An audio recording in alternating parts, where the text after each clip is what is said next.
गर्मियों में ब्लैक क्यों नहीं पहनते, एंड दूसरी जा रही है ऐसे। सो वो दोनों क्या है, एक दूसरे के परपेंडिकुलर। स्पेस में तो सारा डार्क रहता है ना, क्या स्पेस में लाइट ट्रेवल करेगी? सोचो रहे हैं आपने हर सर की वो क्रॉक्स भी देखे होंगे जिसमें आपने कुछ बच्चों ने कमेंट भी करा था कि वो एलजीबीटी को सपोर्ट कर रहे हैं। तो आप लोग तो साइंस के स्टूडेंट हो ना, आप लोग उसे विपग्योर से रिलेट क्यों नहीं कर रहे? You have to relate it with chemistry and science to make it interesting for you पी। तो कई बार आप अपने फ्रेंड्स को कहते हो कि यार मेरी उससे वाइब नहीं मैच कर रही, why can't I do this job, मेरी यार वाइब नहीं आ रही है। कितना इजी था। अब ये मत बोलना कि मैम इतने इजी क्वेश्चन एग्जाम में नहीं आते। This is just to make your base strong. Okay, अगर इतने आसान लग रहे हैं तो सीबीएसई में तो टॉप करोगे आप लोग।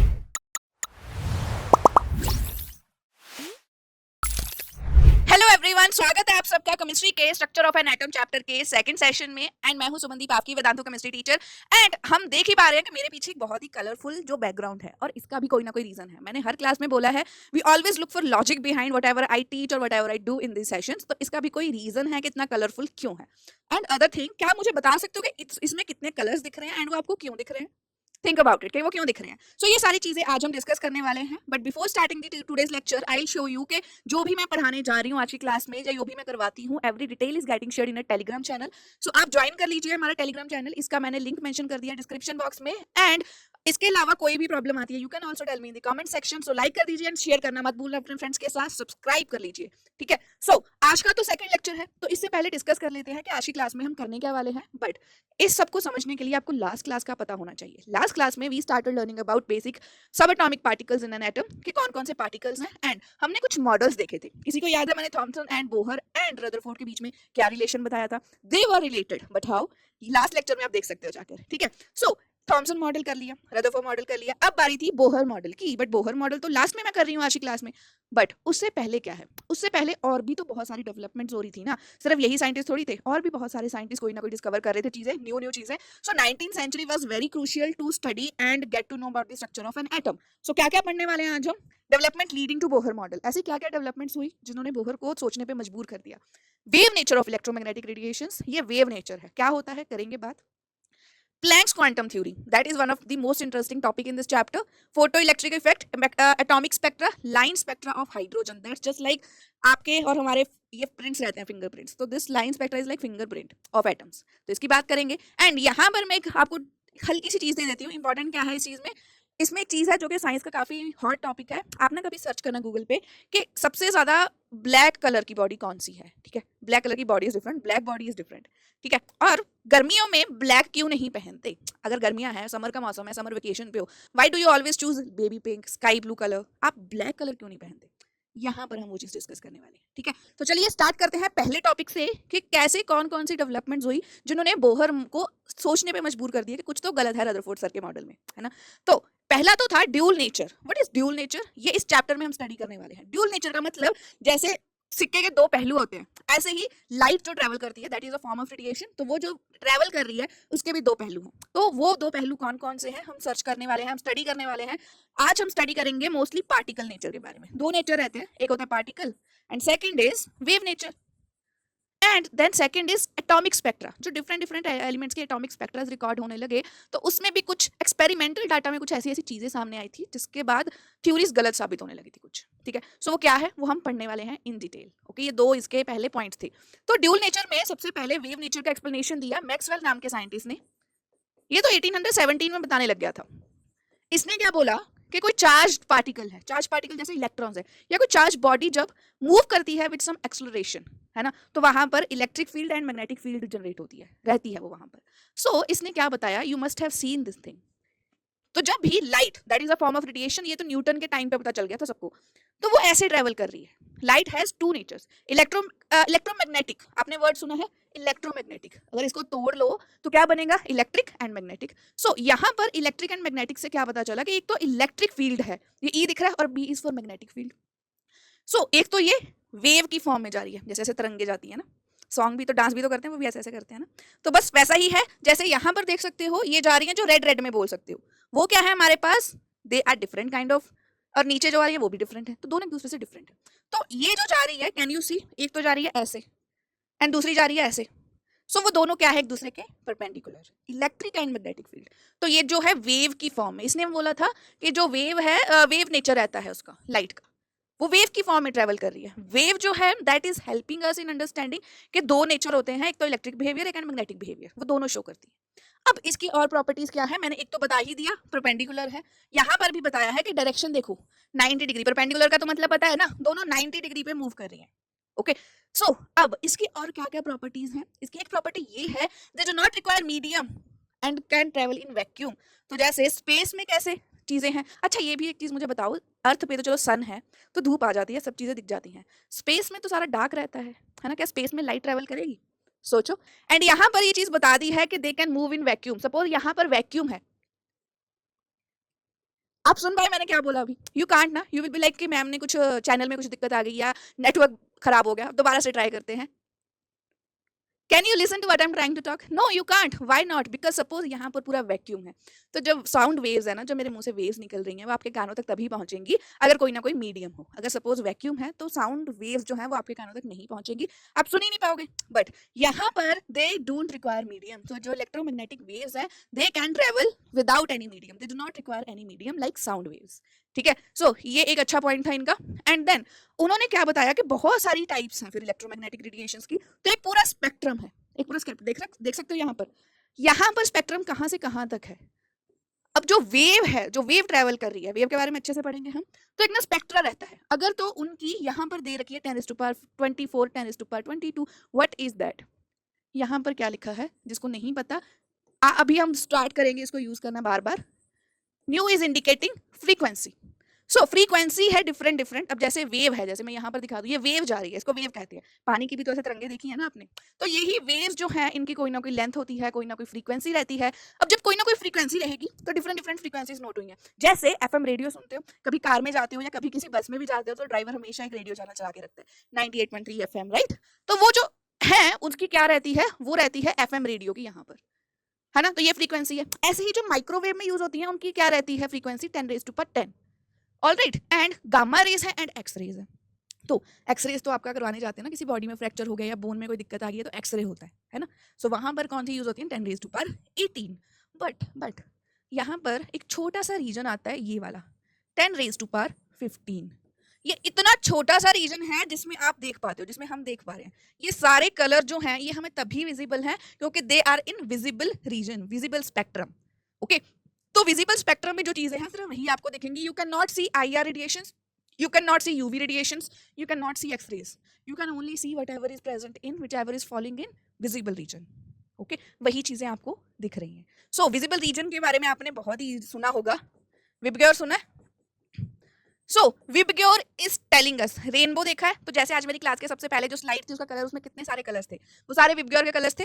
तो ये विबग्योर के कलर यूज हो रहे हैं। आपने हर्सर की वो क्रॉक्स भी देखे होंगे जिसमें आपने कुछ बच्चों ने कमेंट भी करा था कि वो LGBT को सपोर्ट कर रहे हैं। तो आप लोग तो साइंस के स्टूडेंट हो ना, आप लोग उसे विबग्योर से रिलेट क्यों नहीं कर रहे? You have to relate it with chemistry and science to make it interesting for you people, right? So यहाँ पर ये जो रीजन है ये वायलेट से शुरू होकर रेड तक जाता है, वायलेट से रेड तक। अब एक और चीज देखनी है, यहाँ पर नीचे है वेवलेंथ एंड ऊपर क्या है, फ्रीक्वेंसी। चलिए पहले इन चीजों को समझ लेते हैं कि वेवलेंथ एंड फ्रीक्वेंसी क्या होती है। ठीक है, ये देखो वेव लेंथ, इसको तोड़ो, वेव की लेंथ, तो जो वेव की लेंथ होगी वो पूरी क्रेस्ट टू क्रेस्ट, इसे कहते हैं क्रेस्ट, इसे कहते हैं रफ। तो जो क्रेस्ट टू क्रेस्ट जो उनकी लेंथ होती है तो उसे हम कहते हैं वेव लेंथ। ठीक है, वो वेव लेंथ है। अब जो वेव लेंथ है तो लेंथ है, तो लेंथ की यूनिट क्या रहेगी, मीटर, सेंटीमीटर, पिकोमीटर, एंगस्ट्रॉम, ये सब टर्म्स हम यूज करेंगे, nanometre as well, nanometre as well, है ना। सो ये है वेवलेंथ। तो यहाँ पर मुझे नीचे दिया हुआ था, नीचे वेवलेंथ मीटर्स में दी है, 10⁸, 10⁻0, इट्स लाइक दैट। ओके, सो इस साइड से देखो 10⁻0 से फ्रीक्वेंसी है 10⁻24 तक, एंड यहाँ पर -16 से 10⁸ तक है। तो वेवलेंथ इधर इंक्रीज कर रही है, फ्रीक्वेंसी इधर इंक्रीज कर रही है, तो ऑपोजिट जा रही है। अब what is frequency, what is frequency? So समझ लेते हैं एक वेव के क्या क्या कैरेक्टरिस्टिक्स हैं।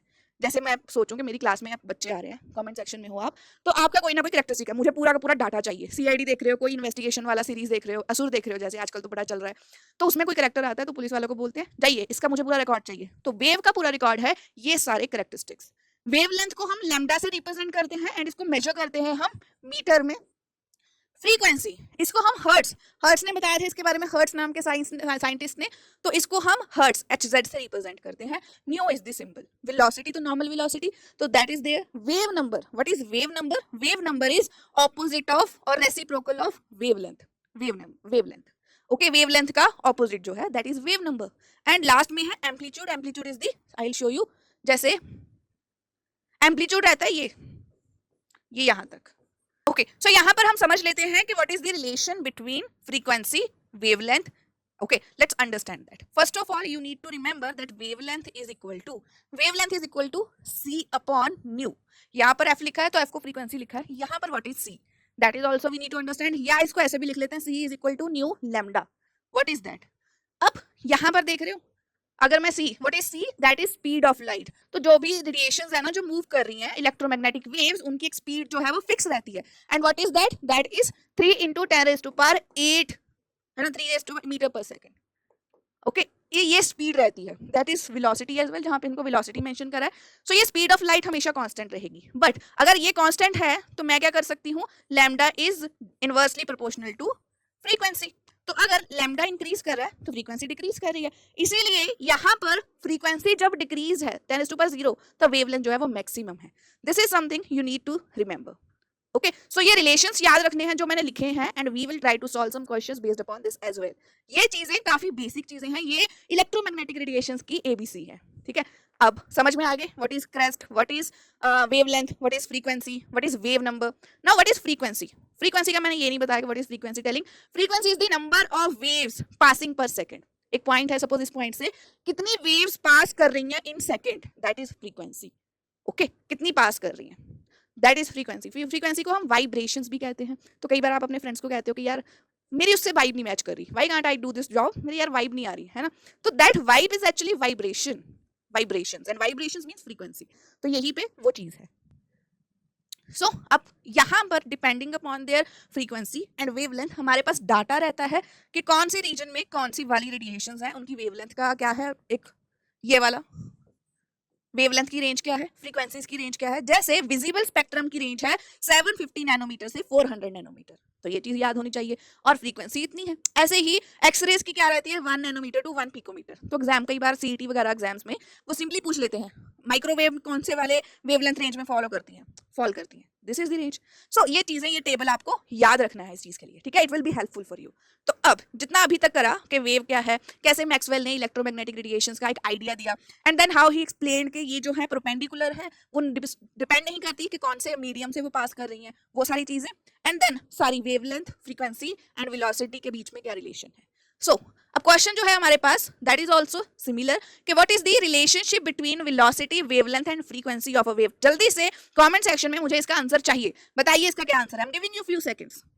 चलो, इसको याद रखने का एक और भी तरीका मैंने बताया है कि ये जो है lambda that is inversely proportional to frequency. तो अगर ये वाला एक्सप्रेशन अगर मैं चूज करती हूँ तो ये भी इंक्रीज कर रही है, ये भी इंक्रीज कर रही है, तो ये तो नहीं होगा. So it means this is the relationship. अब इसको मैं ऐसे लिख सकती थी, मैंने ऐसे लिखा था lambda is equal to c upon nu. तो इसमें कंफ्यूज नहीं होना है, जस्ट टर्म्स इधर उधर मैंने कर दी है. Done, first part is done. First question काफी इजी था. Second, calculate the wave number of radiations having wavelength equal to 10⁻⁻20 metre. ये उससे भी इजी है. मैंने क्या बताया था, वेव नंबर को हम ऐसे रिप्रेजेंट करते हैं, एक बार लगा देते हैं ऊपर, and that is equal to 1 by lambda. अब लैम्डा की वैल्यू क्या दे रखी है, दैट इज 10⁻⁻20. तो ये क्या हो गया, 10⁻20 पर मीटर, है ना. सो ये वैल्यू ऊपर जाके रिवर्स होगी, तो ये वेवलेंथ की, वेव नंबर की वैल्यू आ गई. कितना इजी था. अब ये मत बोलना कि मैम इतने इजी क्वेश्चन एग्जाम में नहीं आते. This is just to make your base strong. Okay, अगर इतने आसान लग रहे हैं तो CBSE में तो टॉप करोगे आप लोग. ठीक है, अगर ये चीजें आसान लग रही हैं तो. ओके, ये थोड़ा डिफिकल्ट कर देते हैं फिर, ये तो NCERT में भी है. अब ऐसे क्वेश्चंस को रीड करके ना हम घबरा जाते हैं कि यार क्या इतनी बड़ी स्टेटमेंट दे रखी है. तो चलिए रीड करते हैं. जिनको रीड करना है कर ले, और बाकी साथ साथ में मुझे आंसर भी बता सकते हैं. Vividh Bharati station of All India Radio Delhi broadcast on frequency of 1368 kilohertz. ठीक है, फ्रीक्वेंसी की वैल्यू हमें दी है, that is 1368 kilohertz. Calculate the wavelength of the electromagnetic radiations emitted by transmitter. तो हमें लैम्डा कैलकुलेट करना है और ये बताना है कि वो इलेक्ट्रोमैग्नेटिक स्पेक्ट्रम के किस रीजन को बिलोंग कर रही है. ओके, ये मैं आपके ऊपर छोड़ूंगी क्योंकि मैंने आपको पूरा टेबल दे दिया है जिसमें मैंने वेवलेंथ की रेंज दी है. तो यहाँ पर कौन सा फॉर्मूला लगेगा, यू ऑलरेडी नो दैट. आप क्या फॉर्मूला लगाओगे, lambda is equal to c upon nu is frequency, C is speed of light. So यहाँ पर वैल्यू डालो 3 इंटू 10⁸ और फ्रीक्वेंसी कितनी दी है 1368 किलो हर्ट्ज है, तो 10⁻³ हो जाएगा एंड ये हर्ट्ज में कन्वर्ट हो जाएगी. Now divide this and you are going to get an answer that is 219.3 metre. This is the answer that you guys should get. Okay, so यहाँ पर मीटर पर सेकेंड. और यहाँ पर ये चीज याद रखनी है, जो हर्ट्ज की जगह पर फ्रीक्वेंसी के लिए एक यूनिट और यूज होती है दैट इज पर सेकेंड. तो अगर मैं हर्ट्ज की जगह पर सेकेंड पुट कर दूं, हर्ट्ज की जगह पर मैंने पुट करा है पर सेकेंड, तो वो सेकंड से सेकंड कैंसिल हो जाएगा तो मीटर रह जाएगा. क्योंकि अभी मेरे से कुछ बच्चे पूछते हैं मैम हर्ट्ज कहाँ गया, तो सेकंड से second cancel and we get this answer. So right answer was option number A. So यहाँ पर आपको मैंने सोल्यूशन दे भी दिया है, this is how you calculated and यहाँ पर आंसर सेम ही आया है. कितना इजी था क्वेश्चन, सिर्फ वो एक सिंपल सी इक्वेशन आपको याद रखनी थी. Answer was A. डन. तो ये जो 3-4 क्वेश्चंस थे ना, they are just to make your base strong for this chapter, this topic as well.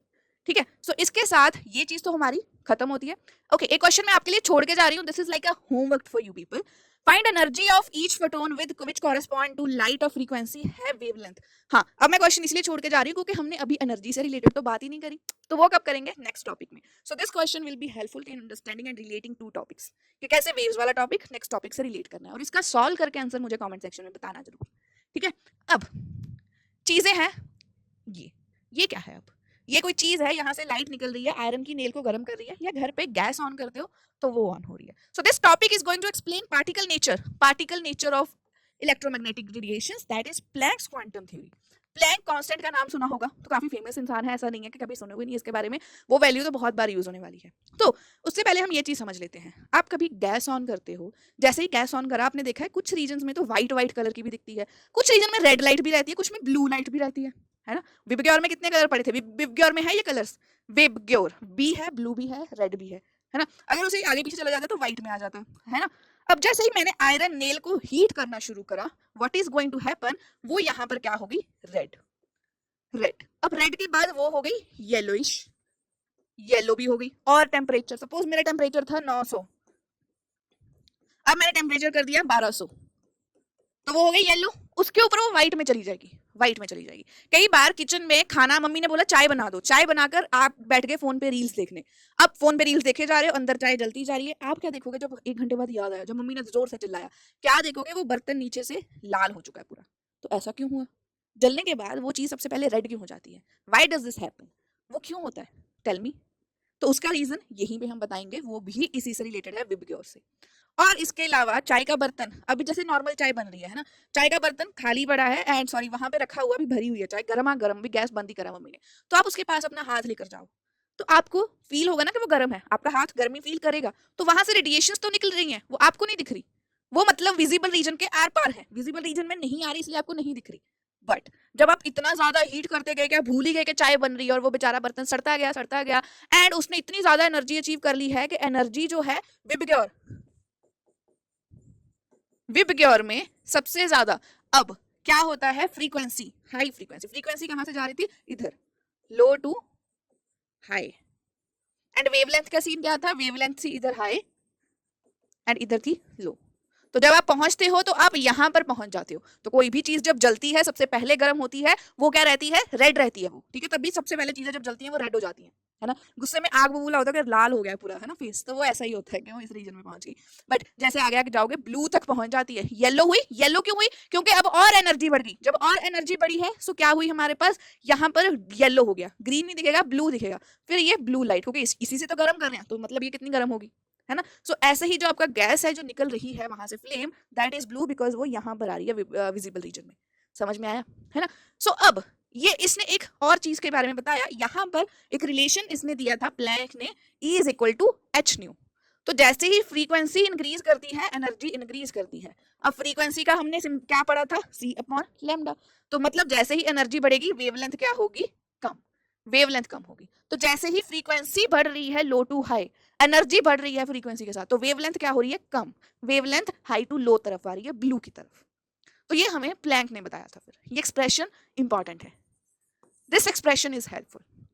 अब कुछ रेडिएशन, जैसे एक आता है प्लैंक क्वांटम थ्योरी में ब्लैक बॉडी का concept. What is black body, मैंने स्टार्टिंग में पूछा था ना क्वेश्चन के, कपड़े सर्दियों में ब्लैक पहन सकते हो, गर्मियों में ब्लैक पहनना क्यों अवॉइड करते हो? वो मत बताना अभी कमेंट सेक्शन में कि ma'am black is my favourite colour, वो तो ऑल टाइम चलता है। नहीं, ब्लैक क्यों है, कोई चीज ब्लैक क्यों है? क्या सबसे ज्यादा ऐसा ना, अभी भी साइंटिस्ट ट्राई करते हैं। आपने एंटी मैटर के बारे में सुना होगा, उसके बारे में पढ़ना, that is totally different topic. Black hole के बारे में सुना है ना? सारी चीजें ब्लैक से क्यों रिलेटेड है, वो इंपॉर्टेंट है। अब इसको रीड करेंगे उससे पहले समझते हैं। ब्लैक बॉडी वो होती है जो सारी रेडिएशंस को अब्सॉर्ब कर ले और अमिट कुछ भी नहीं कर रही, और ऐसी बॉडी अभी तक है भी नहीं कोई आइडियल ब्लैक बॉडी। एक बॉक्स है, इसको मैंने हीट करा, मैंने इसको बहुत सारी हीट दी है, एनर्जी दी है, ये सब अब्सॉर्ब कर रहा है, ये रिलीज नहीं कर रहा। That means it's a black body. कोई चीज किसी का कलर क्यों दिखता है? अगर ये मुझे मेरी टी शर्ट पे आपको येलो दिख रहा है, ऑरेंज दिख रहा है, ये येलो दिख रहा है क्योंकि वो एमिट कर रही है ना? बट ब्लैक बॉडी जो है it emits and absorb radiations of all frequencies, है ना? एंड यहाँ पर ब्लैक बॉडी रेडिएशन कहाँ पर काम आती है? सर्दियों में आप ब्लैक कपड़े क्यों पहनते हो? क्योंकि आप होते हो बॉडी, जो भी रेडिएशन धूप आएगी वो सब अब्सॉर्ब कर लेगी, और आपको गर्मी थोड़ा जो भी है वार्मथ चाहिए वो मिलेगी। गर्मियों में अगर ऐसा हो बाहर इतनी धूप है, आप सारी रेडिएशन अब्सॉर्ब करते जा रहे हो तो अमिट कोई नहीं हो रही है ना, सो उसका कोई फायदा नहीं रहता, फिर तो बहुत गर्मी लगेगी। That is why. सो अब ब्लैक बॉडी का कंसेप्ट उसने दिया था, definition, radiation emitted when not heated object is black, when heated its color depends upon the temperature। जैसे उसने कौन सा कलर लिया, वो रेड भी ले सकता है, वो ब्लू कलर भी ले सकता है, इसीलिए मैंने बैकग्राउंड का कलर भी इतना कलरफुल रखा था और यहाँ पर भी ऐड करा है।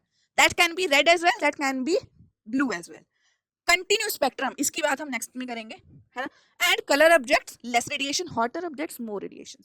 अब इसका क्या आता है, एक ग्राफ आता है हमारे पास, ग्राफ एक समझ लेते हैं, दिस वन। तो हमें पता है विबग्योर के अकॉर्डिंगली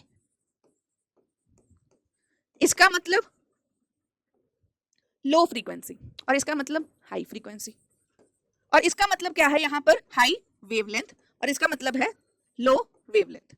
जब हम ये बात करेंगे यहाँ पर, जब एनर्जी जो है इंक्रीज डिक्रीज हो रही है, अब क्या होने वाला है, एनर्जी इज इंक्रीजिंग। यहाँ पर ग्राफ है इंटेंसिटी का वेवलेंथ के साथ। तो अब देखो इधर जाते जाते energy increasing, frequency increasing, wavelength जो है वो डिक्रीज कर रही है। तभी जो इंटेंसिटी है, जितनी एनर्जी हाई होगी उतनी ज्यादा इंटेंसिटी होगी, वेवलेंथ उतनी कम होगी। देखो वेवलेंथ कम होती गई तो ब्लू की वेवलेंथ क्या है, कम। तो ये देखो इतना ऊपर गया टेम्परेचर 5000 तक, और ये 4000, ये 3000 पे है ना? बट जो क्लासिकल मैकेनिक्स चल रही थी उन्होंने बताया था कि ये जो ग्राफ बनता है ना, वो बनता है ऐसे, वो सीधा ऐसा ग्राफ रहता है। तो इस थ्योरी ने तो बिल्कुल ही गलत साबित कर दिया क्लासिकल फिजिक्स जो चल रही थी मैकेनिक्स वाली। इसने क्या, फिर इसे कहते हैं यूवी कैटास्ट्रॉफ। यूवी कैटास्ट्रॉफ आ गया था। अब क्योंकि ये ग्राफ ऐसे नहीं फॉलो हो रहा, ये तो ऐसे एक पीक पे जा रहा है और फिर नीचे आ रहा है। सो इसका रीजन क्या था? तो इसका प्लैंक जी ने एक्सपेरिमेंट करके उसने ये अपना एक पॉइंट दिया कि जो एटम्स एंड मॉलिक्यूल्स है ना, वो ऐसे कंटिन्यूसली रेडिएट नहीं करते radiations, they emit radiations in term of small small packets of energy. See, they are not in continuous manner but in discrete manner whenever they emit energy, and इन छोटे छोटे जो packets होते हैं we call them quanta. Okay, quanta कहते हैं। तो ये Planck ने रेडिएशन का यहाँ पर दिया था, quantum is the smallest quantity of energy that can be emitted and absorbed in the form of electromagnetic radiations, and हमेशा small small packet of energy रहते हैं। लाइट की टर्म में से फोटोन कह देते हैं। सो उसने एक एक्सप्रेशन दिया, E is equal to h nu. Now h nu ये है फ्रीक्वेंसी, दिस इज एनर्जी। अगर मैं इसको दूसरी फॉर्म में लिखूं, एच सी अपॉन लैम्डा आ जाता है, एच सी अपॉन लैम्डा आता है। अब what is this H? That is Planck's constant. इसकी वैल्यू क्या रहती है? 6.636 इंटू 10⁻⁴ जाउल सेकेंड। ठीक है, सो इसकी वैल्यू इंपॉर्टेंट है और ये एक्सप्रेशन भी इंपॉर्टेंट है। तो प्लैंक ने क्या बताया था, इसने ना एक्सप्लेनेशन दे दी कि जो कलर है किसी चीज को हीट करने पे क्यों इंक्रीज या डिक्रीज, या वो क्यों कम ज्यादा होता है, क्यों वो रेड रहता है। इसका आंसर पता चल गया ना, क्यों ब्लैक कपड़े पहनते हैं, क्यों कोई चीज जैसे हॉट होती है तो वो सबसे पहले रेड क्यों हो जाती है, उन सबका आंसर इसने दे दिया था। तो ये जब लाइट जो छोटे छोटे क्वांटम्स में जा रही है, छोटे छोटे क्वांटम जा रही है, फोटोन की फॉर्म में ट्रेवल कर रही है एनर्जी के पैकेट, तो पार्टिकल नेचर दिखा रही है, उसका पार्टिकल नेचर। अब इसी के आगे हमें एक थ्योरी दे दी थी फिर, फोटो इलेक्ट्रिक इफेक्ट। हर्ट्ज नाम के साइंटिस्ट ने एक फोटो इलेक्ट्रिक इफेक्ट हमें दिया, जिसको बाद में आइंस्टाइन ने भी एक्सप्लेन करा कैसे। तो यहाँ पर पहले समझ लेते हैं कि क्या हो रहा है। एक लाइट आई, अब लाइट में क्या है, फोटोन्स है, छोटे छोटे एनर्जी के पैकेट्स। लाइट ने आके हिट करा एक मेटल के सरफेस पे, मेटल ऐसी जो कि बहुत ज्यादा इलेक्ट्रोपॉजिटिव है। इलेक्ट्रोपॉजिटिव का मतलब क्या है? जो कि बहुत जल्दी दे देती है इलेक्ट्रॉन्स, जैसे सोडियम है, पोटाशियम है ना, ऐसी मेटल्स। तो एक मेटल का सरफेस लगाया, अब जैसे ही उस पर आके लाइट गिरी, लाइट गिरते ही उसमें से इलेक्ट्रॉन निकले जो कि डिटेक्ट हो गए थे। तो this was photo electric effect. अब यहाँ पर उसने क्या क्या अपनी ऑब्जर्वेशंस दी। There is no time lag नहीं है, मतलब जैसे ही लाइट हिट करी, जैसे ही इलेक्ट्रॉन बाहर आ गया, कोई टाइम लैग नहीं है बीच में। देयर इज लाइक ऐसे ही हो गया चुटकियों में काम। Like that. तो कोई ऐसा चैप्टर है आपका केमिस्ट्री में या फिजिक्स में, अगर आप 11th में भी नए हुए हो, तो कोई ऐसा चैप्टर जो कि चुटकियों में आप कर सकते हो, इतना कॉन्फिडेंस है किसी टॉपिक में, मोल कंसेप्ट में ऐसा किसी के पास होना, मजा आ जाए। तो पहले ये था कि कोई टाइम लैग नहीं था between striking the light and ejection of electrons, no. Okay, यहाँ पर कोई भी लैग नहीं है। और इसने क्या बताया कि जब लाइट हिट करती है, द नंबर ऑफ इलेक्ट्रॉन कितने निकलेंगे, अब यहाँ से कितने इलेक्ट्रॉन्स निकलेंगे, एक निकलेगा या ज्यादा निकलेंगे, वो डिपेंड करता है कि लाइट कितनी इंटेंस है। लाइट कितनी इंटेंस है, number of electron ejected is proportional to intensity, वो फ्रीक्वेंसी पे डिपेंडिंग कर रहा, that is depending upon intensity और brightness of the light. Okay, electron का उस पे कर रहा है इंडिपेंडेंट, यहां पे लिख भी लो, नॉट ऑन फ्रीक्वेंसी। लाइट है तो कोई फ्रीक्वेंसी भी तो होगी ना, तो फ्रीक्वेंसी क्या इफेक्ट कर रही है। फिर उसने बताया कि जो किनेटिक एनर्जी है इलेक्ट्रॉन्स की, वो कैसे इंक्रीज हो रही है, फ्रीक्वेंसी के साथ। अब यहाँ पर अगर मैं इसे एक्सप्लेन नहीं करूं तो एग्जाम में ये क्वेश्चन आ जाता है कि फ्रीक्वेंसी से क्या हो रहा है एंड इंटेंसिटी से क्या हो रहा है। इंटेंसिटी से emitted number of electron increase हो रहे हैं एंड एनर्जी, किनेटिक एनर्जी बढ़ रही है फ्रीक्वेंसी से। अब ये कैसे हो रहा है, लेट्स अंडरस्टैंड दिस। जैसे ही एक ब्राइट लाइट हिट करी, E is equal to h nu. तो जैसे आपको कुछ काम करना है, मुझे क्लास लेनी है, मैं बहुत ज्यादा बीमार हूँ, मेरे में बिल्कुल एनर्जी नहीं है, तो मैं 1 घंटे का 1.5 घंटे का सेशन ले ही नहीं पाऊंगी, मेरे से बातें ही नहीं हो पाएंगी क्योंकि मुझ में एनर्जी नहीं है। सो एक मिनिमम अमाउंट ऑफ एनर्जी मुझे चाहिए ही चाहिए, मुझे 1 मील खाना ही पड़ेगा एटलीस्ट, दिन का मिनिमम है वो 1 मील, जिससे मैं काम कर सकूं, है ना। अगर मैंने एक दिन पूरा कुछ नहीं खाया तो I can't take classes, right, energy नहीं है। Same here. तो जैसे इलेक्ट्रॉन, ऐसा नहीं है कि सारी लाइट एमिट करवा देंगी, एक मिनिमम फ्रीक्वेंसी होनी चाहिए, एच न्यू नॉट, एक मिनिमम फ्रीक्वेंसी होनी चाहिए इलेक्ट्रॉन्स को एमिट करवाने के लिए। ओके, सो जब मिनिमम फ्रीक्वेंसी है वो अचीव कर ली, उसके बाद अब आपने कोई लाइट हिट करवाई, सपोज 100 रुपीज दिए, मैंने आपको 100 रुपीज दिए, तो काम क्या हो गया आपके पास, मैंने बोला कि देखे ये काम करना, 1 किलो चावल ले आना, जो बाकी पैसे बचे वो तेरे। अब वो चावल अगर 80 रुपए के आ रहे हैं तो 20 रुपए बचे आपके पास, तो it is the minimum value जिसके राइस आ रहे हैं। सपोज वो राइस 40 रुपीज के आ रहे हैं, 40 रुपीज के राइस आ गए, तो 40 rupees is the minimum value कि मैं आपको 20 रुपए देकर तोड़ दूं तो आपका तो राइस ला नहीं पाओगे, बट मैंने आपको 40 दिए होते, that is the minimum amount, तो वो आप ले आते राइस जितने चाहिए थे, फिर आपके पास कुछ नहीं बचता अपने खर्चे के लिए, है ना, कुछ नहीं खा पाते। बट मैंने आपको 100 दे दिए, 40 के राइस आ गए, तो 60 रुपीज आपके बचे हैं। अगर आप 80 के बढ़िया वाला राइस ला रहे हो तो सर आपके पास 20 रुपए बचे हैं, है ना, तो आप फिर मजे कम कर पाओगे उससे। तो सेम यहाँ पर हो रहा है। सपोज मैंने इसको एक मिनिमम एनर्जी चाहिए थी, लाइक मिनिमम 40 रुपीज चाहिए थे, तो 40 रुपीज में 1 किलो राइस ही आएंगे और कुछ नहीं होगा। तो वही होगा यहाँ पर, जैसे ही वो हिट करेगी लाइट मिनिमम फ्रीक्वेंसी, जिसे हम कहते हैं थ्रेशोल्ड फ्रीक्वेंसी, जिसे हम कहते हैं थ्रेशोल्ड फ्रीक्वेंसी, वो हमें मिनिमम चाहिए। तो जब मेरे पास वो मिनिमम है तब वो इलेक्ट्रॉन इजेक्ट हो जाएगा, बट अभी मेरे पास तो 40 रुपीज यूज हुए, 60 तो बचे हैं ना, तो वो जो बाकी एनर्जी बची उसका क्या होगा, वो जो होगी वो कंट्रीब्यूट करेगी कि इलेक्ट्रॉन कितनी दूर जाएगा, इलेक्ट्रॉन की स्पीड कितनी होगी, इलेक्ट्रॉन की स्पीड। सपोज इसकी रिक्वायरमेंट 80 रुपीज जैसे चाहिए थे, तो 20 रुपए बचे, तो कम होगी काइनेटिक एनर्जी। बट अगर आपने ज्यादा फ्रीक्वेंसी की लाइट फेंकी है तो बहुत ही ज्यादा काइनेटिक एनर्जी होगी। सो जो फ्रीक्वेंसी है that is directly proportional to its kinetic energy. उसका फॉर्मूला क्या रहता है, हाफ mv स्क्वायर, ये तो फिजिक्स में भी करते हो, है ना। सो यहाँ पर हमारे पास एनर्जी के 2 वेज है हमारे पास, इसको मैं लिख भी देती हूँ, let's erase all this. So total energy जो है E is equal to h nu. अब वो क्या है, वो एच न्यू नहीं रही, वो क्या हो चुकी है यहाँ पर, अब वो हो चुकी है H new not plus half mv square, and that is H nu. ये तो एच न्यू के इक्वल है, तो ये कितने हिस्से में डिवाइड हो चुकी है, दिस इज टोटल, इसको क्या कहते हैं हम, this is work function, this is work function and this part is kinetic energy. Alright, so यहाँ पर work function is the minimum amount of energy that is required to emit the electron from the surface. Kinetic energy जो है वो आपको यहाँ से जो बाकी की एनर्जी है वो kinetic energy होगी। तो एग्जाम में आपको ये क्वेश्चन पूछ भी लेते हैं कि अगर वर्क फंक्शन इतना दिया है तो वेलोसिटी बताइए कितनी है, तो kinetic energy का expression is very important. Okay, इसके अलावा थ्रेशोल्ड फ्रीक्वेंसी का कंसेप्ट मैंने एक्सप्लेन कर दिया आप लोगों को, and as per conservation law energy का ये फॉर्मूला भी आप लिख लीजिए। m is the mass of electron, v is velocity, nu is the threshold frequency, h is Planck's constant, nu is the frequency. Done. So ये हमें photo electric effect ने बताया था, तो ये सारे एक्सप्रेशंस आपके दिमाग में होने चाहिए। इसके कम से कम 20-30 क्वेश्चंस तो आपको करने ही करने हैं, ठीक है। और ये जो लास्ट वाला रिलेशन मैंने बताया, ये फिर आइंस्टाइन ने एक्सप्लेन करा था। इसमें क्या करा उसने, देखो इसको ध्यान से, ये एक्सप्रेशन जो था, ये जो मैंने लिखा था, ये तो हमें प्लैंक्स क्वांटम थ्योरी ने दिया था, तो इसने वो एक्सप्रेशन यहाँ पे यूज करा फोटो इलेक्ट्रिक इफेक्ट को बताने के लिए। एंड इस इफेक्ट ने भी कौन सा नेचर बताया, वेव या पार्टिकल, बताइए जल्दी से, इसने कौन सा नेचर बताया था, it tells us about the particle nature. तो ये जो एविडेंस था ये पार्टिकल नेचर को सपोर्ट कर रहा था। चलिए अब कुछ क्वेश्चन सॉल्व करते हैं। तो जो मैं सारी क्वेश्चंस लिखवा रही हूँ ना, लिख लिया करो इस सबको, easy. Calculate energy of 1 mole of photons, photon होता है quanta of energy, that is light के लिए हम यूज करते हैं term. 1 mole of photons of radiation whose frequency is 5 into 10 raised to power 14 hertz. Frequency हमें दे दी है 5 into 10 raised to power 14 hertz, या इसे पर सेकंड भी लिख सकते हो आप, या हमें क्या दिया है, एनर्जी निकालनी है। सो एनर्जी का फॉर्मूला क्या है, एच न्यू। एच की वैल्यू क्या है 6.36 into 10 raised to power -34 into new कितना है 5 into 10 raised to power 14। अब इसको करो multiply, I am getting 3.313 into 10 raised to power -19 joule, that is the amount of energy I'm getting here, but उन्होंने बोला energy of 1 mole of photon, 1 mole of photon। so for 1 mole of photon क्या करना पड़ेगा, मोल concept तो last chapter में करा है, इतना तो बता ही सकते हो। क्या करेंगे, जल्दी से कैलकुलेट करना क्या है, इसको जस्ट मल्टीप्लाई कर देना है एवोगैड्रो नंबर से। सो इसको जब मैं मल्टीप्लाई करूंगी एवोगैड्रो नंबर, कमेंट सेक्शन में बताइए क्या है एवोगैड्रो नंबर।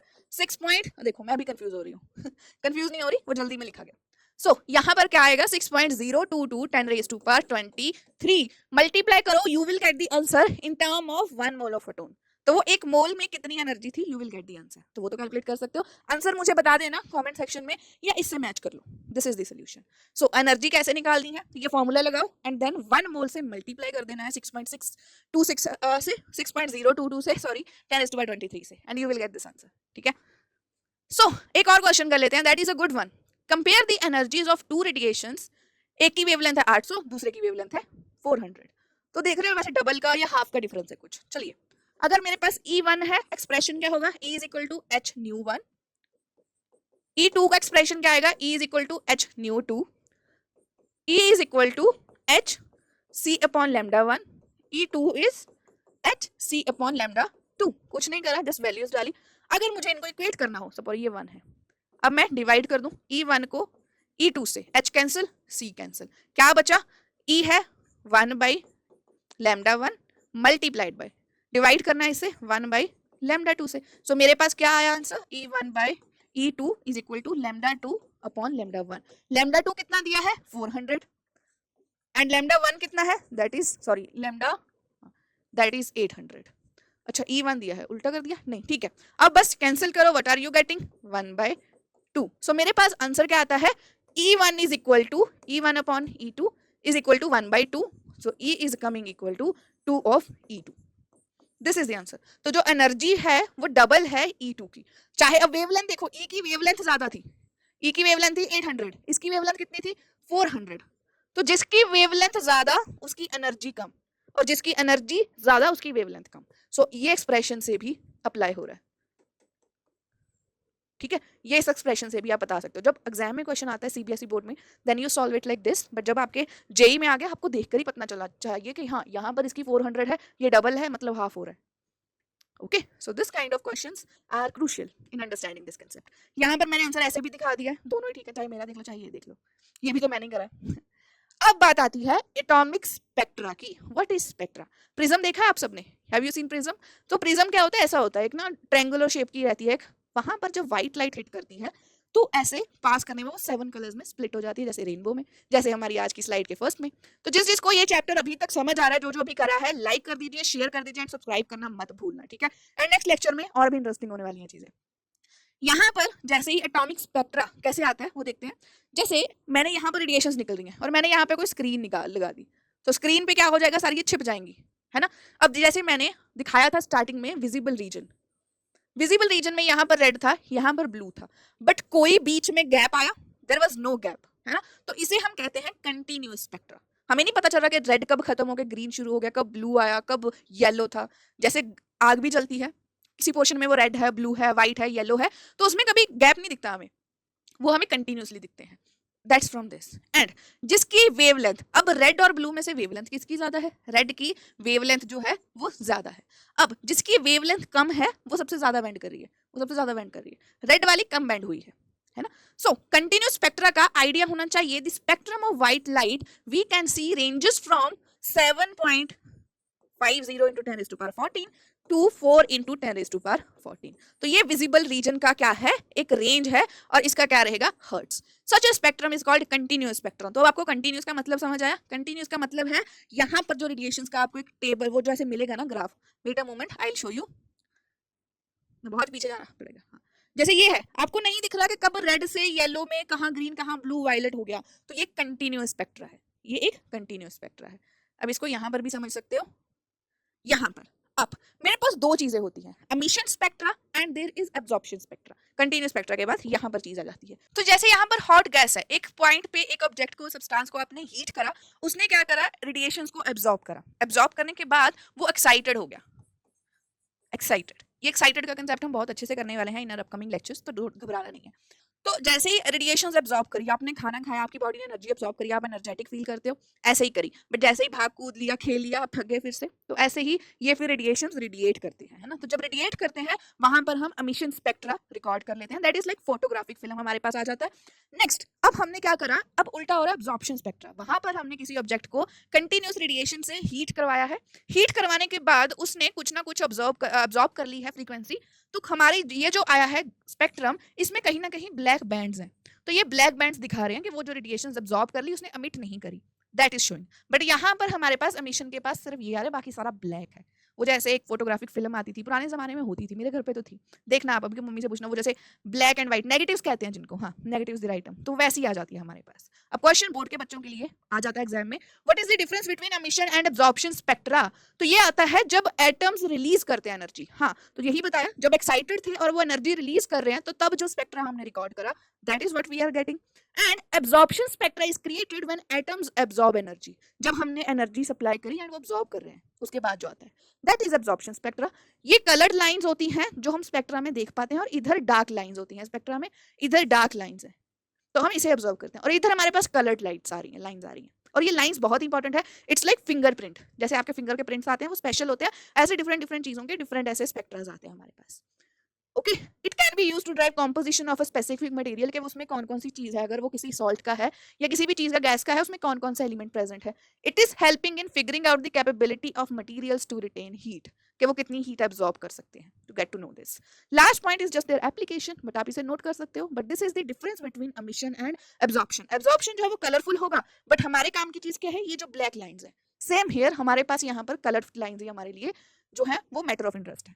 ओके, सो ये है एमिशन स्पेक्ट्रा, और इसके बाद आप देख भी सकते हो एमिशन स्पेक्ट्रा में कलर्ड लाइंस आ रही हैं जब हमने हाइड्रोजन का स्पेक्ट्रा रिकॉर्ड करना शुरू करा। हाइड्रोजन का ये क्यों, क्योंकि हाइड्रोजन में सिर्फ एक ही एटम है और उसको एक्साइटेड करना एक ही इलेक्ट्रॉन को काफी इजी है, इंटरफेयर नहीं होता, तो दोनों चीजें उसके साथ करी हैं। एक्साइटेड सैंपल जो है, अब हाइड्रोजन में क्या है, इलेक्ट्रॉन एक ही है, वो ग्राउंड लेवल पे है, वो चला गया एक्साइटेड होके इस लेवल पे, अब वहां पर वो इतना खुश नहीं है, तो उसको फिर से एक नॉर्मल स्टेट में वापस आना है, तो वो वापस आया है। तो जब वो वापस आया है, उसने एक फिल्म के ऊपर हमने रिकॉर्ड कर लिया, जो वापस आता है, जैसे सपोज आप चले गए फर्स्ट फ्लोर पे, भाई बहन से लड़ाई करी कि मुझे तो फर्स्ट फ्लोर का रूम चाहिए, बहुत झगड़ा करा, अब आपको फर्स्ट फ्लोर पे मजा नहीं आ रहा, तो या आपके भाई बहन ने आपको आगे पीट दिया, तो भागते हुए चिल्लाते हुए नीचे आ रहे हो, तो बस वही है, इलेक्ट्रॉन नीचे आ रहा है रेडिएशन एमिट करते हुए, एंड उसका हमने एक स्पेक्ट्रा रिकॉर्ड कर लिया है। सेम अगर हमने उल्टा करा, व्हाइट लाइट की सोर्स से हमने एक सैंपल रखा जो कि एब्जॉर्ब कर रहा है किसी के गैस को, सॉरी इस लाइट को, एंड देन प्रिज्म से देखा तो हमारे पास ऐसी लाइट्स आती है। ये डिफरेंस है बिटवीन बोथ। अब हाइड्रोजन का जो लाइन स्पेक्ट्रा है, ये पहले हमें दिया बार्मर सीरीज करके, ये एक फॉर्मूला आया that is helping us in understanding the line spectra of hydrogen. What is this, this is wave number, wave number. और ये फॉर्मूला में 2 स्क्वायर एंड n की वैल्यू क्या होगी, आइदर 3 और ग्रेटर देन 3, ग्रेटर देन 3, या तो 3 होगी या 3 से ज्यादा होगी, और ये कॉरेस्पॉन्ड करता है बार्मर सीरीज को, ये कॉरेस्पॉन्ड कर रहा है बार्मर सीरीज को, एंड ये फॉल कर रही है विजिबल रीजन में, तो हमें ये दिखाई दी थी, ये विजिबल रीजन में फॉल कर रही है। बट फिर रिचबर्ग नाम के साइंटिस्ट ने देखा कि ये जो हाइड्रोजन का स्पेक्ट्रा है, हाइड्रोजन गैस पहले आयनाइज हुई, आयनाइज होने के बाद जो सारे स्पेक्ट्रा रिकॉर्ड होने के बाद है कि डिफरेंट लाइंस आ रही हैं, सो सारी वो इस लाइन में फॉल नहीं कर रही, सारी वो बार्मर सीरीज में फॉल नहीं कर रही, उसने फिर एक मॉडिफाइड फॉर्मूला दिया, and this value is Rydberg's constant, this value is Rydberg's constant. Okay, समझाती हूँ इसका भी, तो फॉर्मूला पहले देख लो, n1 is the ground level, जिससे वो जा रहा है, ग्राउंड लेवल से जंप कर रहा है, आप किसी भी फ्लोर पे रहते हो, दैट इज योर घर का कंफर्ट जोन, तो वो कंफर्ट जोन से कहाँ जा रहा है, दैट इज n2, तो n2 हमेशा बड़ा होगा, देखिए n1 प्लस, क्योंकि वो ऊपर ही जा रहा है, तो आप ऊपर ही जा रहे हो, आप सपोज 7th फ्लोर पे रहते हो, वो तो आपका घर है, वो तो आपके लिए ग्राउंड फ्लोर है ना, आपके कंफर्ट जोन है, तो आप 7th से 15th फ्लोर पे जा रहे हो, सो दैट इज हायर, और ये हमें दिया था रिचबर्ग नाम के साइंटिस्ट ने, तो ये कांस्टेंट वैल्यू जो है that is Rydberg's constant. And यहाँ पर हमारे पास n की वैल्यू अगर 1 2 3 है पता है, बट अगर n की वैल्यू 2 3 3 4 4 5 5 6 7 कुछ भी हो जाती है, देन वी हैव नेम्स। अगर 1 है तो वो लाइमन सीरीज है, 2 है तो वो बामर है, 3 है तो वो पास्चन है, 4th है तो ब्रैकेट एंड लास्ट है तो पीफॉइंट। इसमें इंपॉर्टेंट क्या है याद रखना, न्यूमेरिकल आता है। न्यूमेरिकल कैसे आता है कि इलेक्ट्रॉन ने जंप करा from n is equal to 2 to n is equal to 5, तो बताइए एनर्जी कितनी है। ये जो लास्ट फॉर्मूला यूज करा इससे आप वेव नंबर निकालोगे, फिर आपको इज इक्वल टू, देखो ये आपको वेव नंबर बता देगा, ये है 1 अपॉन लेमडा के इक्वल। तो ये आपको फॉर्मूला क्या पता है, एच न्यू है ना, and h c upon lambda. तो यहाँ आप इसकी वैल्यू पुट करके एनर्जी निकाल कर बताओगे कि अच्छा इतनी एनर्जी लगी है वहां पर। और इसके न्यूमेरिकल्स हम अच्छे से करेंगे in next class as well, क्योंकि इसको समझाने के लिए मुझे पहले हाइड्रोजन का पर आपको अच्छे से समझाना पड़ेगा जो बोहर ने दिया था। But I will show you this thing, ये एनसीईआरटी में है, ग्राउंड लेवल है n1, इलेक्ट्रॉन पहले ऊपर गया इस लेवल तक, सपोज वो चला गया n6 पे, वो 6 से आते आते, अब सपोज मेरे पास लेवल्स हैं, इलेक्ट्रॉन यहां से यहां गया तो वो फॉल करके आ सकता है यहाँ पर भी, and it can come here और it can come here as well. अब अगर इलेक्ट्रॉन जंप करके जाता है इस लेवल तक, इलेक्ट्रॉन जंप करके जा रहा है इस लेवल तक, अब वो वापस आया इस लेवल तक, वो यहाँ पे भी आ सकता है और वो यहाँ पे भी जा सकता है। तो डिपेंडिंग अपॉन वो कहाँ गया है, और जब वो वापस आएगा तो वो रेडिएशंस एमिट कर रहा है, एंड वो फिर डिफरेंट फ्रीक्वेंसीज की होती हैं, वो कहाँ से गिर रहा है वो डिपेंड करता है। जितनी ज्यादा एक इलेक्ट्रॉन एनर्जी एब्जॉर्ब करेगा उतना वो हाई जाएगा, और उतनी ही ज्यादा फिर वो एमिट करते हुए आएगा। ये चीज याद रखनी है, ठीक है। सो अगर वो नीचे आ रहा है तो डिफरेंट कलर्स, तो जैसे अब एनर्जी तो है E is equal to h nu, तो जब उसने हाई एनर्जी एब्जॉर्ब करी तो हाई फ्रीक्वेंसी होगी। अगर वो कम से जा रहा है, यहीं पर जा रहा है ऊपर तक और फिर अकेला वहीं से आ रहा है, तो वहां पर कम होगी। तो depending upon that red blue green कोई भी कलर हो सकता है। सो कई बार एग्जाम में वो आपको ऐसे नहीं देते कि 3 से 4 पे जा रहा है, 2 से 5 पे जा रहा है, दे विल टेल यू अच्छा वो लाइमन सीरीज में था या वो बामर सीरीज में था। अब वो विजिबल रीजन के आगे चला गया है तो वो इंफ्रारेड रीजन में है, वो आपको नहीं दिखेगा। सेम विद यूवी रीजन, जो लाइमन सीरीज है वो यूवी रेज में है, यूवी रेज में एमिट करती है, तो वो भी आपको नहीं दिखेगा, ठीक है। So this is how line spectra is getting explained and it is very helpful. इसके बाद जो एलिमेंट्स है, सीजियम एलिमेंट है जैसे, है ना, वो भी ऐसे ही डिस्कवर हुआ था। इट हेल्प्स, जैसे फिंगरप्रिंट है ये किसी एलिमेंट का, तो हाइड्रोजन का पता चल गया, ऐसे डिफरेंट एलिमेंट्स के लाइन स्पेक्ट्रस रिकॉर्ड करके उनकी बहुत सारी इन्फॉर्मेशन पता चल जाती है। किसी सपोज अननोन सैंपल दे दिया तो record this sample and you will find out कौन सा एलिमेंट गिवन है। डन। चलो अब कुछ क्वेश्चंस करते हैं। पहले ये क्वेश्चन देखो, which of the following is found in UV region of spectrum. अभी मैंने बोला था, I just told you in last slide, जब मैं बता रही थी कि क्वेश्चन जरूरी नहीं है कि सीधा आ जाए, कई बार वो ऐसे भी क्वेश्चन पूछ सकते हैं। सो क्या है, लाइमन सीरीज, पीफॉइंट, ब्रैकेट एंड बामर। तो जो मैंने टेबल दिखाया था उसको याद रखो, तो इसका आंसर क्या है कमेंट सेक्शन में बताओ, दैट इज लाइमन सीरीज। तो लाइमन सीरीज में आता है, ठीक है। Next, when an electron in an excited hydrogen atom jumps from 5 to 3rd, वो 5 to 3rd फॉल कर रहा है, सपोज ये 5th है और ये 3rd पे फॉल कर रहा है, तो किस रीजन में लाइन ऑब्जर्व होगी एंड वो किस में फॉल करेगा। तो इसके लिए हमें फिर से टेबल देखना पड़ेगा। अगर वो 5 से, वो आ रहा है 5 से 3rd में फॉल कर रहा है, वो 5 से 3rd में फॉल कर रहा है, सो इट मींस वो पास्चन में आ रहा है एंड इंफ्रारेड रीजन में फॉल करेगा। सो यहाँ पर Paschen and infrared, C is the right option. कितना इजी था, बट हाँ यहाँ पर याद रखने में दिक्कत हो गई। सपोज आपके माइंड में रह गया पास्चन यूवी, गलत हो जाएगा। लाइमन विजिबल, वो भी गलत हो जाएगा। लाइमन हमेशा यूवी में रहेगा, जो ऊपर वाले हैं वो इंफ्रारेड में, बीच वाला रीजन जो है वो बामर वगैरह का वो विजिबल में आएगा। ओके, सो इस चीज को याद रखना है। Question is easy. हाँ, अब ये क्वेश्चन है, इसके लिए ये फॉर्मूला तो यूज होगा, बट ये वैल्यू जो है, अब आती है हमारे पास बात ये सब करने के बाद बोहर्स मॉडल की। बोहर के मॉडल का सबको इंतजार था, तो ये जो सारी अभी तक करते आए हैं, हमने क्या क्या देखा अभी तक, कि कैसे इलेक्ट्रोमैग्नेटिक रेडिएशंस का बिहेवियर, वेवलेंथ आ गया, फ्रीक्वेंसी आ गई, एनर्जी आ गई, प्लैंक क्वांटम थ्योरी थी, black body radiation, particle nature explain कर रहे हैं, बीच में फोटो इलेक्ट्रिक इफेक्ट आ गया। इन सब के बाद बोहर का कंक्लूजन क्या था कि जो हाइड्रोजन में है ना इलेक्ट्रॉन्स, उसने हाइड्रोजन का ही करा था ऑब्जर्व। उसने क्या करा, हाइड्रोजन गैस ली थी और उसको आयनाइज करा। आयनाइज करने के बाद इलेक्ट्रॉन्स जंप करे, एनर्जी दी, वापस आए, तो उसने भी सेम चीजें ऑब्जर्व करी। अब यहाँ पर इलेक्ट्रॉन जो है वो सर्कुलर पाथ में रिवॉल्व कर रहे हैं। Electrons revolve in circular path of fixed energy, these paths are fixed हैं ये। अगर कोई इलेक्ट्रॉन इसमें रिवॉल्व कर रहा है तो वो इसी में रिवॉल्व करेगा। तो पहला पॉइंट ये था। Second, the energy of electron does not change. Ground floor पे बैठे हो भाई, घर के ग्राउंड फ्लोर पे बैठे हो, कहाँ पे एनर्जी लग रही है, सेम ही जगह पे घूम रहे हो, नहीं जा रही एनर्जी कहीं। एनर्जी कब जाएगी, एनर्जी कब जाएगी, जब आप यहां से यहां उठ के ग्राउंड फ्लोर से फर्स्ट फ्लोर मम्मी ने कपड़े लाने के लिए भेज दिया, या बाहर जाओगे बेसमेंट में, यहाँ पर अब दिक्कत यहाँ पे आ गई कि अब एनर्जी चेंज नहीं होती। रदरफोर्ड मॉडल की यही तो प्रॉब्लम थी ना, उसने ये क्यों नहीं बताया, यही नहीं बता पाया कि स्टेबल कैसे है, कि एनर्जी का कुछ नहीं उसने बताया। तो इसने बताया इलेक्ट्रॉन जो है वो यहीं पे रहता है, वो तब एनर्जी चेंज करता है only when energy changes, when it jumps from one energy level to another energy level.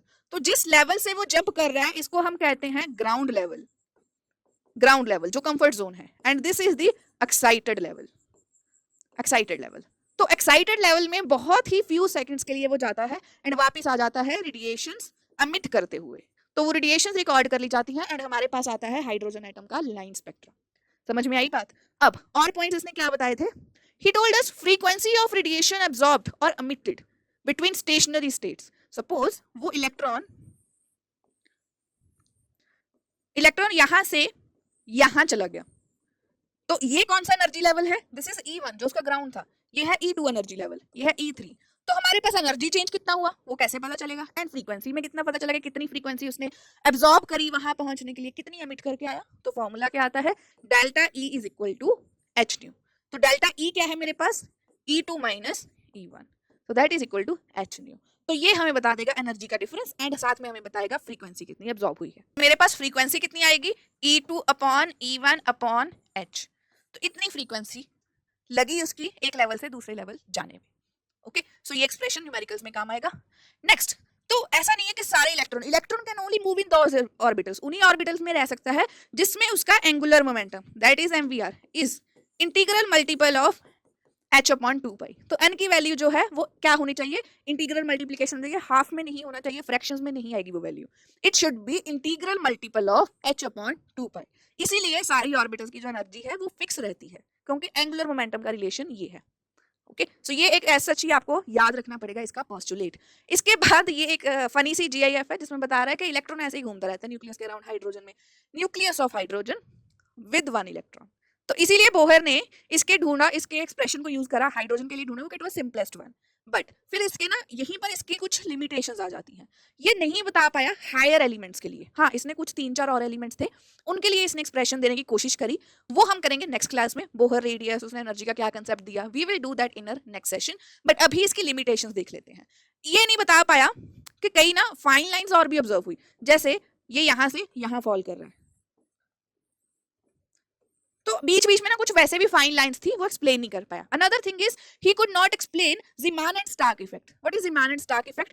कि जब मैग्नेटिक फील्ड आ जाती है वहां पर या वहां पर इलेक्ट्रिक फील्ड है, ये उसको एक्सप्लेन नहीं कर पाया कि तब रेडिएशंस कैसे जो स्प्लिट हो रही हैं, जो लाइंस आ रही हैं स्पेक्ट्रल लाइंस, वो कैसे स्प्लिट हो गई in the field in the medium, in this medium of electric field and magnetic field and electric field. Magnetic field में Zeeman effect and electric field में Stark effect. He could not explain. And ये भी नहीं बता पाया कि कैसे chemical bonds बनते हैं, जैसे HCl बना तो बॉन्ड कैसे बना, तो वो नहीं बता पाया। बट मैं इसको इसकी ना कमी नहीं मानूंगी क्योंकि इसने अपना जो काम करना था वो कर दिया था। What ever he could do he did. ये तो बाद में बहुत बात कंसेप्ट पता चला कि कैसे बॉन्ड्स बन रहे हैं, वो तो थर्ड स्टेप नेक्स्ट चैप्टर है आपका, नेक्स्ट टू नेक्स्ट चैप्टर। ठीक है, सो ये था बोहर मॉडल जिसने ये सारे पॉइंट्स दिए। इन दी एंड हमारे पास क्या कंक्लूजन आता है कि ये न्यूक्लियस है।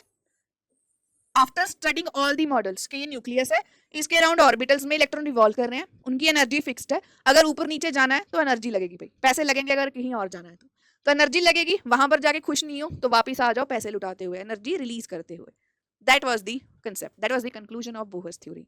ओके, अब चलिए समराइज कर लेते हैं आज के लेक्चर को कि क्या क्या करा है। कमेंट सेक्शन में जल्दी से टॉपिक्स के नाम मेंशन करने शुरू कर दो, आपकी भी क्विक रिवीजन हो जाएगी कि क्या क्या करा। We started today's lecture while running about, we learn about Maxwell's electromagnetic waves nature. हमने ये वेव नेचर देखा लाइट का, कैसे ये सारे मॉडल्स लीड कर रहे थे बोहर थ्योरी के लिए। And then we learned about Planck's quantum theory. इसके बाद क्या करा था? We learned about photo electric effect. All these models and theories are very interesting. Photo electric effect के बाद हमने क्या करा, इसके बीच में हमने बहुत सारी रेडिएशंस का भी देखा, wavelength, frequency, wave number, energy, ये एक्सप्रेशन सारी चीजें पता होनी चाहिए। Alright, photo electric effect. इसके बाद हमने क्या करा? We started learning about emission spectra, atomic spectra लिख देती हूँ, जिसमें हमने 2 टाइप्स करी, एमिशन एंड एब्जॉर्प्शन स्पेक्ट्रा की बात करी है, कैसे वो एमिट होता है। Then we move to line spectra of hydrogen and then at last we learn about Bohr model, जो कि बहुत ही आसान था as compare to all these models which we discussed. तो इसके साथ ही मॉडल्स खत्म होते हैं। मैंने स्टार्टिंग में पूछा था कि ब्लैक शर्ट जो है वो गर्मियों में क्यों नहीं पहनते, सर्दियों में क्यों पहनते हैं। ब्लैक बॉडी रेडिएशन का आंसर मिल गया था। एक न्यूमेरिकल मैंने आपके लिए छोड़ा था, वो सॉल्व करना है। एंड रिलेशन क्या था बोहर, रदरफोर्ड एंड थॉमसन के बीच में। थॉमसन का स्टूडेंट था रदरफोर्ड, रदरफोर्ड का स्टूडेंट था बोहर। वो तीनों एक ही लैब में काम करते थे, तीनों को नोबेल प्राइज मिले थे, ठीक है, और तीनों ने एटॉमिक मॉडल्स दिए थे। दीज आर द रिलेशनशिप्स, ठीक है। बट आज के लिए बस इतना ही। This lecture was very interesting. आप लोगों को भी मजा आया तो शेयर कर दीजिए एंड सब्सक्राइब करना मत भूलना। और सारे कोई भी डाउट्स आते हैं please mention in the chat room. But that's all for today. Thank you so much for watching. Bye bye.